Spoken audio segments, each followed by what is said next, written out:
Hello friends, आज हम बात करेंगे अपने पैथोफिजियोलॉजी के बारे में, जो कि हमारा बी फॉर्म फर्स्ट ईयर और सेकेंड सेमेस्टर का सब्जेक्ट है। तो बात करें अपने पैथोफिजियोलॉजी की, तो हमारा ये डिफ़ाइन करता है 2 वर्ड से। फर्स्ट, पैथो मीन्स डिजीज़ या पैथो मीन्स पैथोजन, जो काजिंग एजेंट है, जैसे bacteria, virus, fungi, physiological, chemical और बायोलॉजिकल एजेंट। और फिजियोलॉजी मीन्स फंक्शन, यानी कि ये हमारे बॉडी में कैसे काम करते हैं, इन्फेक्शन और डैमेज करते हैं हमारे सेलुलर फंक्शन को। तो बात करें अपने फर्स्ट टॉपिक की, तो हमारा basic principle of cell injury and adaptation है। तो बात करें सेल इंजरी की, तो हमारा कोई अनवांटेड एजेंट होते हैं, जैसे फिजिकल, केमिकल या मैकेनिकल एजेंट, जो काज करते हैं अनडिजायरेबल चेंज इन सेल। ये 2 टाइप के होते हैं, रिवर्सिबल सेल इंजरी और इरिवर्सिबल सेल इंजरी।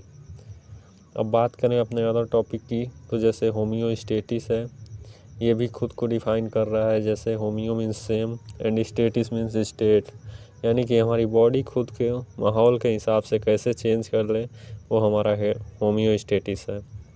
अब बात करें टाइप ऑफ फीडबैक सिस्टम की, तो हमारी बॉडी कैसा रिस्पॉन्स दे रही है, ये 2 तरह के होते हैं, निगेटिव फीडबैक सिस्टम या मैकेनिज्म, पॉजिटिव फीडबैक सिस्टम या मैकेनिज्म।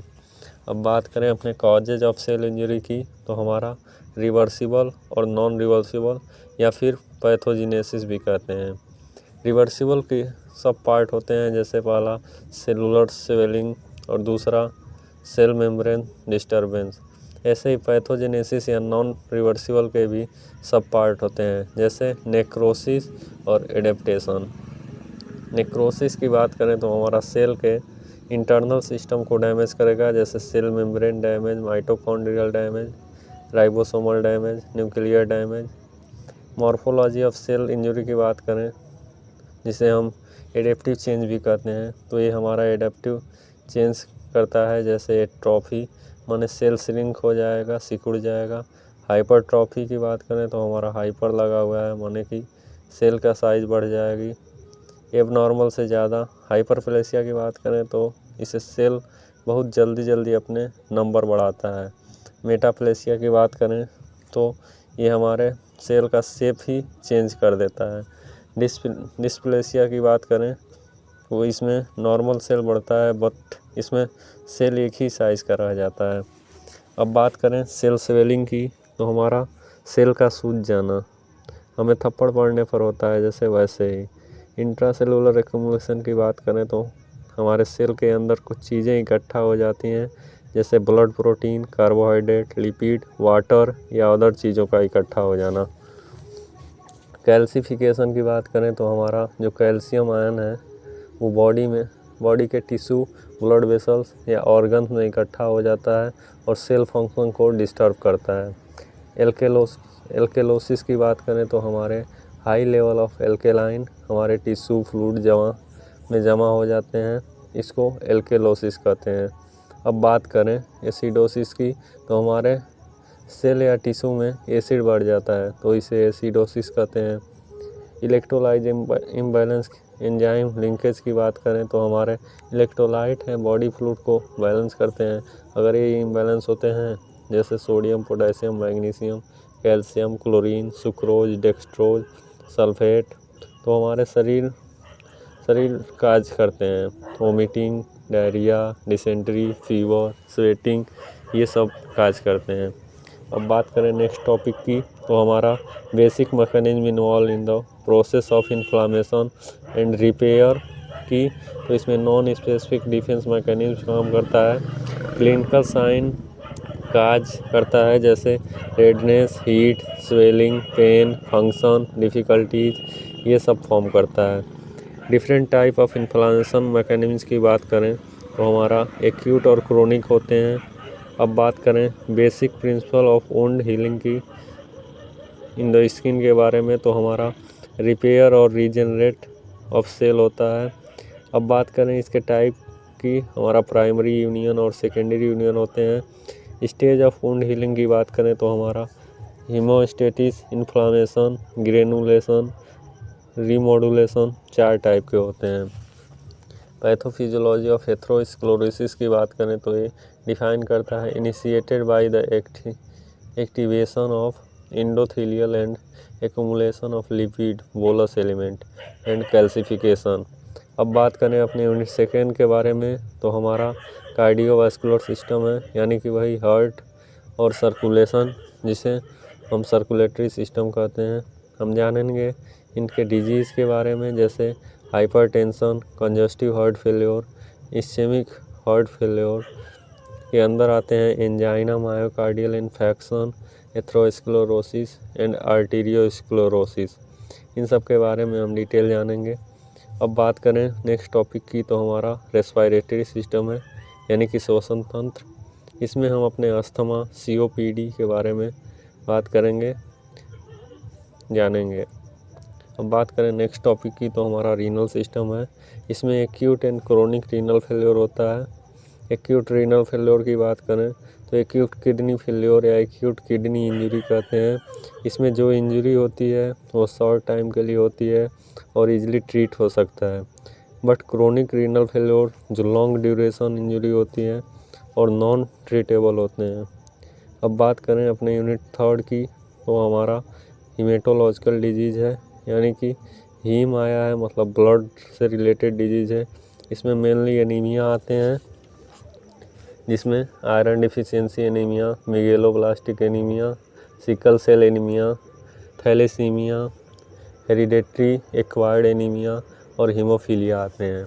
अब बात करें आयरन डिफिशियंसी एनीमिया की तो इसमें आयरन की कमी हो जाती है, और अगर मेगेलोब्लास्टिक एनीमिया की बात करें तो इसमें विटामिन B12 और विटामिन B9 यानी कि साइनोकोबालामिन और फोलिक एसिड की कमी हो जाती है।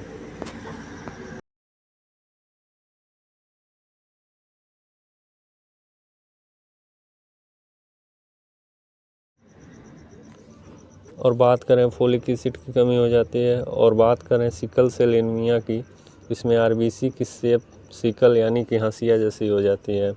थैलीसीमिया की बात करें तो हमारा ऑटोसोमल ब्लड डिजीज़ है और जेनेटिक डिफेक्ट करता है।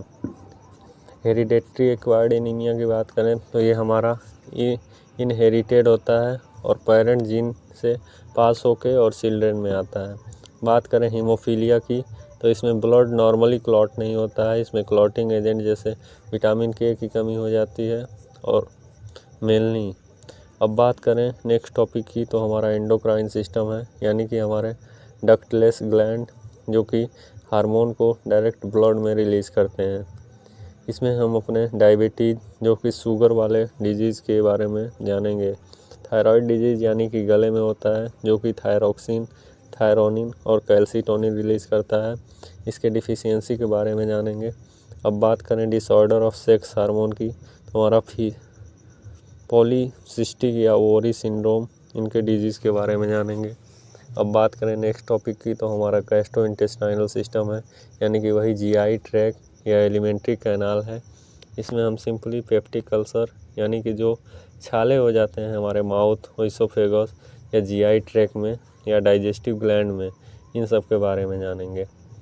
तो बात करें नेक्स्ट टॉपिक की तो हमारा नर्वस सिस्टम है, यानी कि ब्रेन और स्पाइनल कॉर्ड के डिसऑर्डर के बारे में जानेंगे, जैसे एपिलेप्सी जिसमें ऑक्सीजन लेवल कम हो जाता है, जिसे ब्रेन कैपिलरीज में इलेक्ट्रिकल एक्टिविटी इम्बैलेंस हो जाती है। पार्किंसन की बात करें तो हमारा इनसफिशिएंट डोपामाइन रिलीज होता है, जो हमें प्लेजर यानी कि खुशियाँ देता है। अब बात करें स्ट्रोक की तो हमारा जो ब्लड का फ्लो है ब्रेन में वो इरेगुलर हो जाता है और ब्रीथिंग में डिफ़िकल्टीज आती हैं। अब बात करें अपने साइकेट्रिक डिसऑर्डर की, जैसे डिप्रेशन यानी कि सदमा, सिजोफ्रेनिया की बात करें तो हमारा फ्रेगमेंटेड माइंड होता है, जैसे थिंग्स बिहेवियर चेंज जैसे सिम्टम आते हैं। बात करें अपने अल्जाइमर डिजीज़ की तो ये हमारे ब्रेन सेल यानी कि न्यूरॉन को अफेक्ट करता है और हमारे याद करने की, इमेज फॉर्म करने की और सोचने की क्षमता तो कम करता है। अब बात करें अपनी यूनिट फोर्थ की तो हमारा फर्स्ट टॉपिक है इन्फ्लामेटरी बाउल डिजीज़ की। इसमें हमारे स्मॉल इंटेस्टाइन, लार्ज इंटेस्टाइन और लीवर में इन्फ्लामेशन हो जाता है।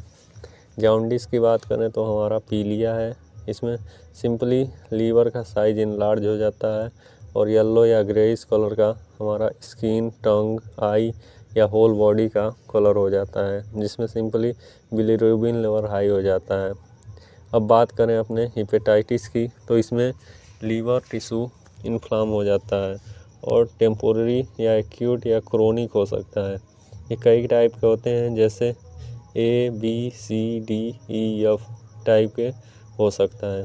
एल्कोहलिक लीवर डिजीज़ की बात करें तो एल्कोहल कंजम्पशन करने वालों को हो जाता है। नेक्स्ट टॉपिक की बात करें तो हमारा disease of bone and joints है, जिसमें रिहेमेटाइड आर्थराइटिस, ओस्टियोपोरोसिस और गाउट है। इसमें रिहेमेटाइड आर्थराइटिस की बात करें तो हमारा क्रोनिक इन्फ्लामेशन होता है बोन के जॉइंट में। ओस्टियोपोरोसिस की बात करें तो ये हमारे दो वर्ड से मिलकर बना होता है। ओस्टियो मीन्स बोन और पोरोसिस मीन्स ब्रेकडाउन। गाउट की बात करें तो यह मेटाबॉलिक डिसऑर्डर है, जिसमें बोन में acute pain, chronic pain, swelling या इन्फ्लामेशन हो सकता है। अब बात करें नेक्स्ट टॉपिक की, तो हमारा प्रिंसिपल ऑफ कैंसर है, यानी कि एबनॉर्मल ग्रोथ ऑफ सेल, चाहे कोई भी हो, normal cell, blood cell, lymph cell, brain cell, whatever कोई भी। अब बात करें अपने यूनिट 5th की, तो हमारा फर्स्ट टॉपिक है इन्फेक्शियस डिजीज़, जैसे मेनिंजाइटिस जो कि ब्रेन को प्रोटेक्शन वाले लेयर होते हैं, टाइफाइड जो कि फीवर है साल्मोनेला टाइफी के कारण होता है, ट्यूबरकुलोसिस है यानी कि टीबी जो कि माइकोबैक्टीरियम ट्यूबरकुलोसिस इसका काजिंग एजेंट होता है। यूरिनरी ट्रैक इन्फेक्शन की बात करें तो हमारे जो यूरिनरी ट्रैक इन्फेक्शन हो जाते हैं, जैसे abnormal discharge, burning in urine, ये सब। अब बात करें अपने सेक्सुअली ट्रांसमिटेड डिजीज़ के बारे में, जो कि अनप्रोटेक्टेड सेक्स करने से होते हैं। इसमें एड्स हैं जो कि HIV इसका काजिंग एजेंट है, और एड्स और HIV के फुल नेम की बात करें तो हमारा एक्वायर्ड इम्यूनो डिफिशियंसी सिंड्रोम और ह्यूमन इम्यूनो डिफिशियंसी वायरस है।